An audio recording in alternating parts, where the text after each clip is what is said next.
Allez, prends place, c'est du vide gratuit.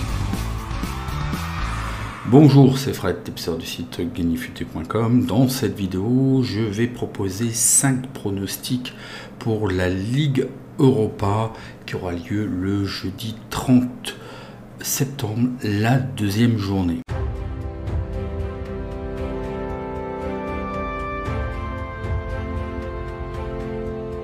Donc avant toute chose, n'oubliez pas de vous abonner et d'activer la cloche de notification pour ne rater aucune des prochaines vidéos et des différentes publications que je pourrai déposer dans l'onglet communauté. Lors de la dernière vidéo Ligue Europa, je vous avais proposé 5 pronostics. En passant, je vous rappelle qu'il vous est possible de passer d'un pronostic à l'autre. Je mets toujours la time bar, la time code. Donc vous pouvez passer, et en descriptif aussi, vous avez à chaque fois le lien devant chaque match qui vous permet de revenir ou de passer d'un pronostic à l'autre.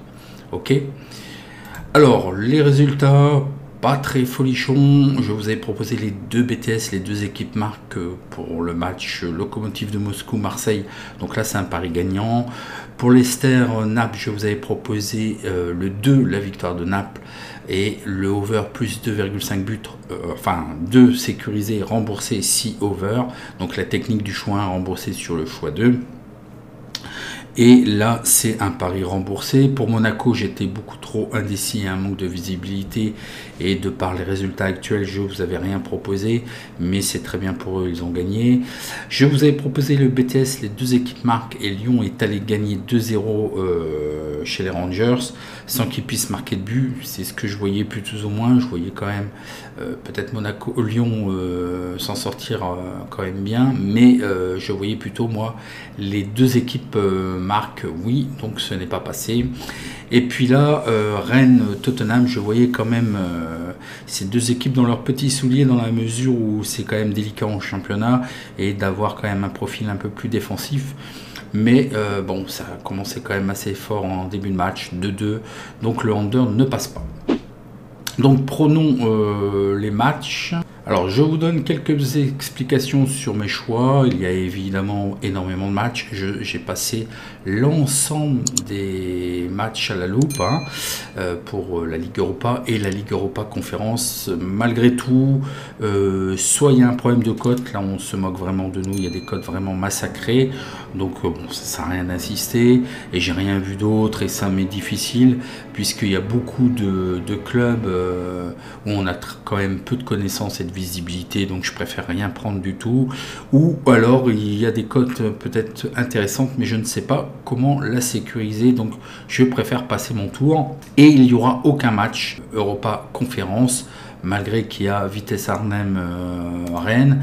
Les cotes sont intéressantes, mais intéressante dans la mesure où j'ai de la visibilité, mais là je n'ai pas de visibilité sur Vitesse Arnhem. Je suis absolument pas le championnat des Pays-Bas, sachant qu'en plus Rennes est très peu régulière et bon, je préfère rien faire du tout que de dire des bêtises. On aura le temps, et là c'est juste des tours de chauffe, on y verra beaucoup plus clair après la phase de groupe. Malgré tout, je vous ai trouvé quand même 5 matchs intéressants où il y a quand même quelque chose à prendre. Il y a des pronostics un peu plus sérieux et je vais vous dire, il y a 2, ce sont quand même un peu limite dans la mesure où c'est des constatations. Après, est-ce que ça va s'avérer vrai ou pas, nous allons voir. Donc prenons le premier match, Real Sociedad de Monaco. Donc au niveau effectif, côté Real Sociedad, là c'est un point très positif pour Monaco dans la mesure où il y a 11 absents côté du Real Sociedad. Donc ça risque de se faire sentir vraisemblablement aux dernières nouvelles. Ça serait peut-être réduit à 9, mais quand même ça plombe un effectif, peu importe. On est quand même en début de saison, l'effectif est quand même étoffé, mais 11 absents, ça se voit quand même dans une équipe. Et côté Monaco, il n'y a que 2 absents, rien de grave. Bon, Fabregas qui n'est pas là, mais bon, on l'a pas encore vraiment vu et c'est pas un élément vraiment déterminant. Pareil pour Real Sociedad, il y a quand même des David Silva, par exemple, qui peut être plus important pour cet effectif.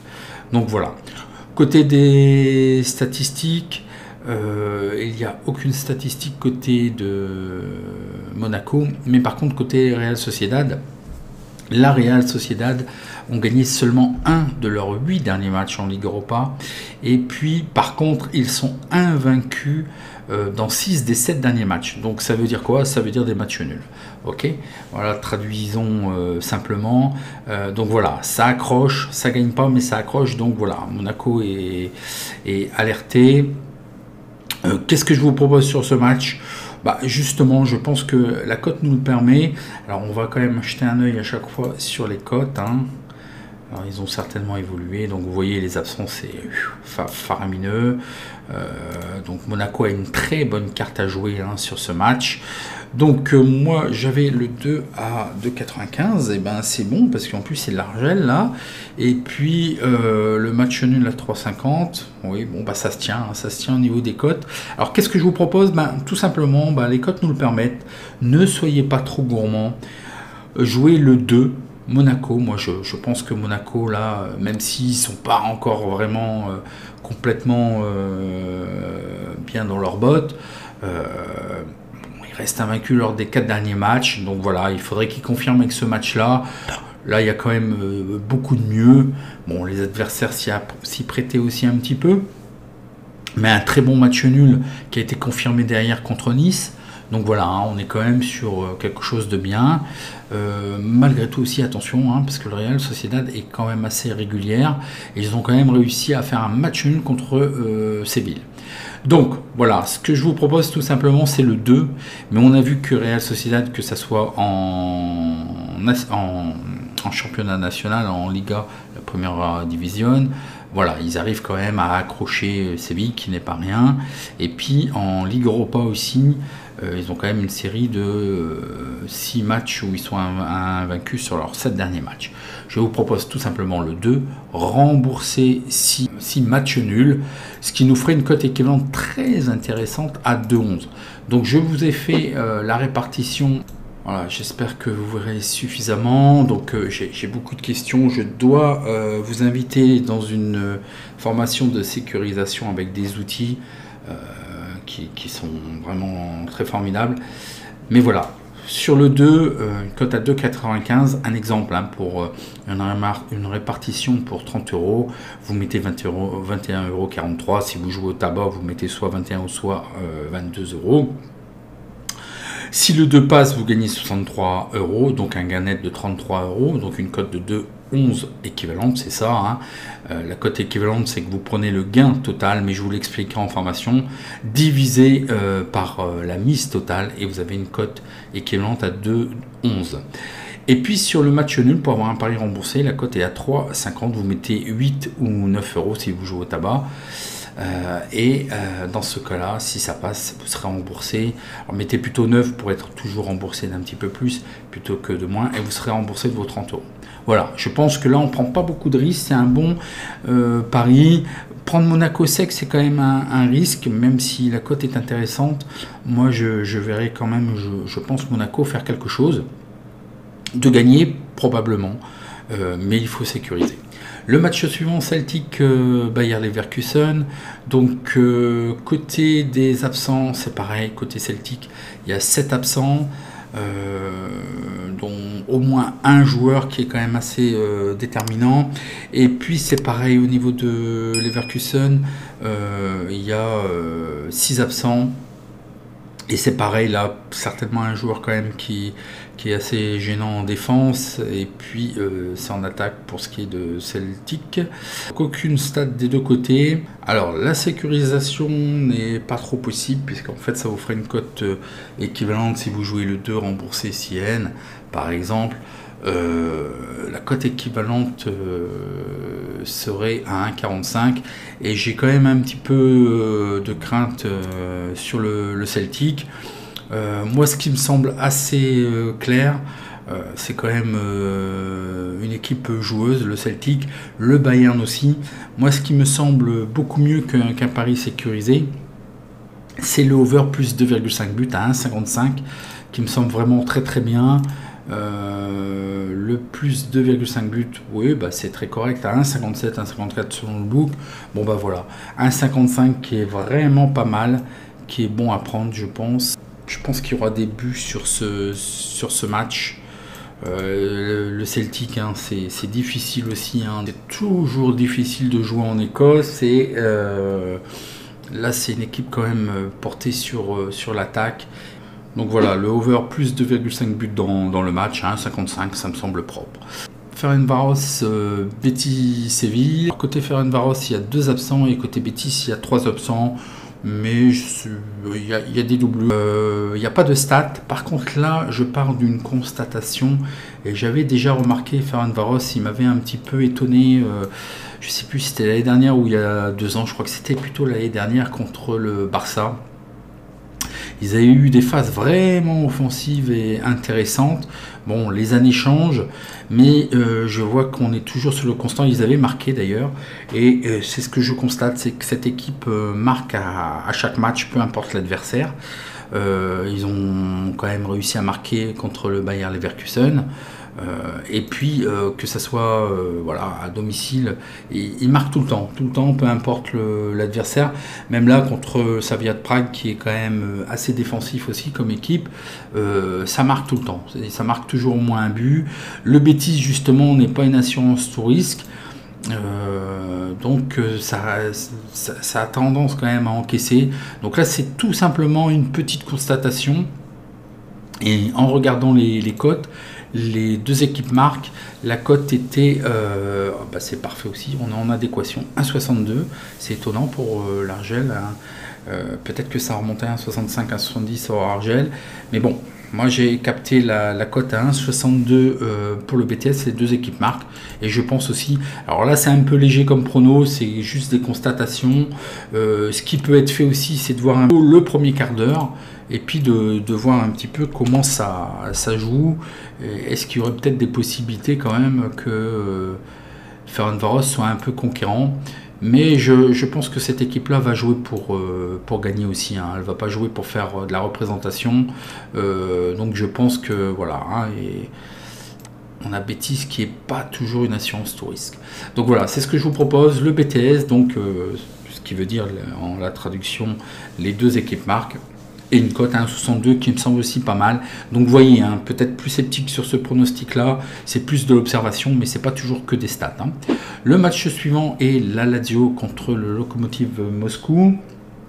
Il y a 2 absents côté Lazio, il y a 5 absents côté Moscou. D'ailleurs, je pense qu'il devrait avoir un absent supplémentaire, parce que lors du dernier match, ils ont pris un carton rouge, un défenseur d'ailleurs, donc peut-être un petit peu plus.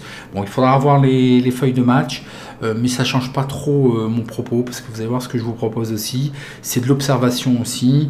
Donc il n'y a pas de stats de chaque côté. Allons voir un petit peu cette équipe. Donc l'équipe de Lokomotiv Moscou est très défensive. Voilà, Marseille a eu quand même beaucoup de mal. Hein, et ils ont fait quand même un match nul. Le Lokomotiv a quand même réussi à répondre, mais c'est quand même un effectif où je ne vais pas vous garantir qu'ils vont marquer à chaque match, mais ils vont être très très défensifs.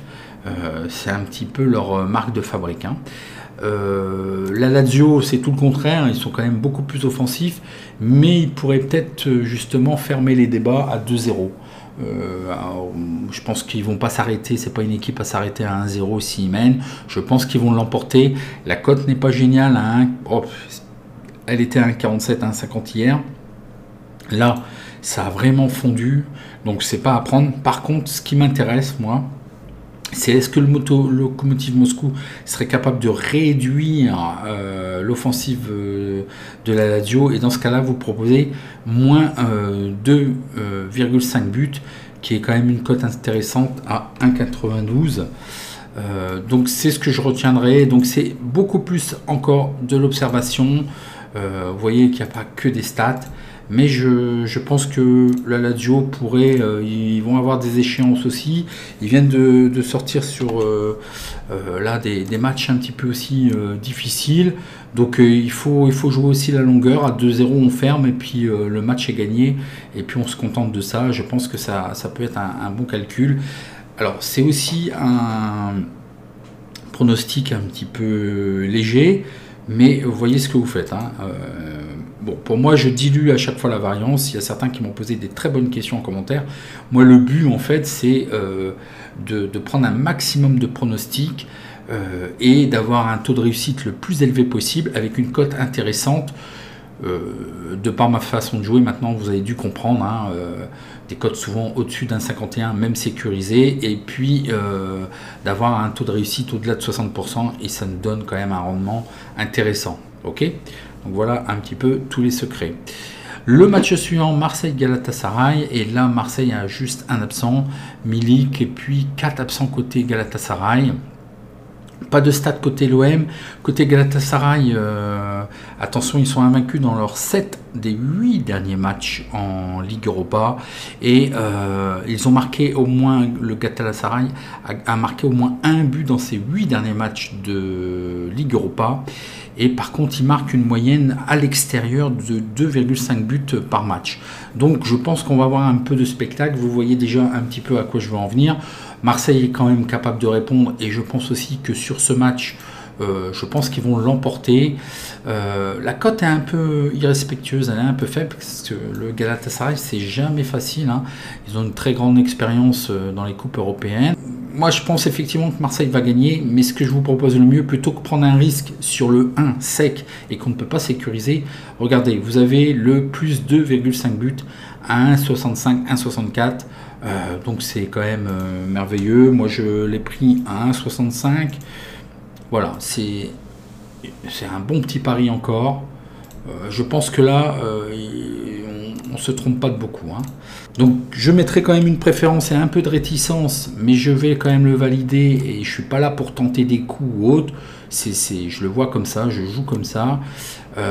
Si vous voulez plus d'assurance, prenez le pari sur Monaco, mais sécurisé.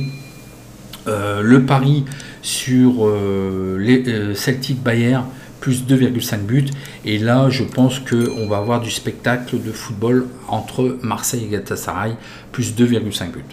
Okay, je pense déjà c'est trois bons pronostics. Les deux autres risquent de passer. Je pense que je pourrais m'en sortir encore avec plus de 60% de réussite, tout du moins je l'espère. Donc voilà, c'était le dernier pronostic. N'oubliez pas votre petit like, et puis pour dire merci, c'est la moindre des choses. Et puis si vous avez des questions, posez-les-moi en commentaire. Mais attention, hein, je risque de vous répondre que regardez avant les cotes. Je pense qu'il y aura un problème de cotes. Il y aura un problème de sécurisation si les cotes sont intéressantes. Après, si vous avez une information particulière qui peut être exploitée et vous donner un avantage, c'est ça qu'il faut chercher. Là, malheureusement, il y a beaucoup trop d'équipes où c'est un peu tic, hein, on n'a pas beaucoup de connaissances sur ces équipes-là. Donc, peine perdue, vaut mieux attendre. On va voir les confrontations directes après, hein. Donc voilà. En attendant, je vous souhaite bon match, et n'oubliez pas, vous avez les 2 vidéos sur la Ligue des Champions pour aujourd'hui et demain. Allez, bon match et merci.